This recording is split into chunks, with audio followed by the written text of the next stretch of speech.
We live in a world where you're allowed any emotion, as long as it looks good on a screen. Stay grateful. High vibes only. Everything is a lesson.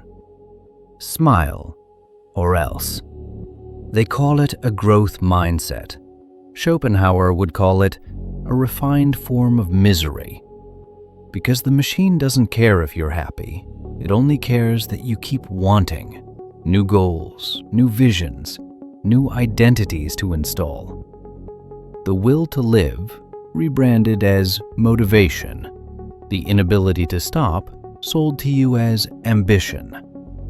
Desire as progress, exhaustion as a badge. Look closely.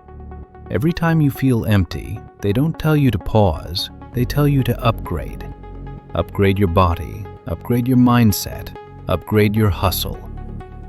Just don't ever stop. And if you can't keep up, the verdict is simple. You're not positive enough.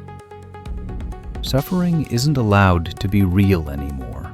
It has to be content, a caption, a lesson, a glow-up story your pain never agreed to.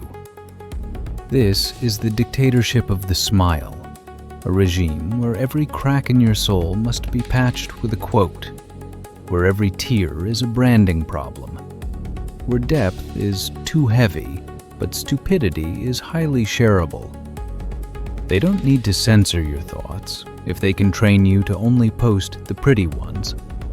They don't need to forbid the truth if they can make it bad for engagement. That's not freedom, that's domestication. Real freedom begins the moment you allow yourself to stop smiling and tell the truth of your nervous system without dressing it up for approval. To feel pain without turning it into a product. To be broken without rushing to rebrand it as a breakthrough. In a world that glorifies forced optimism, the most radical act is simple.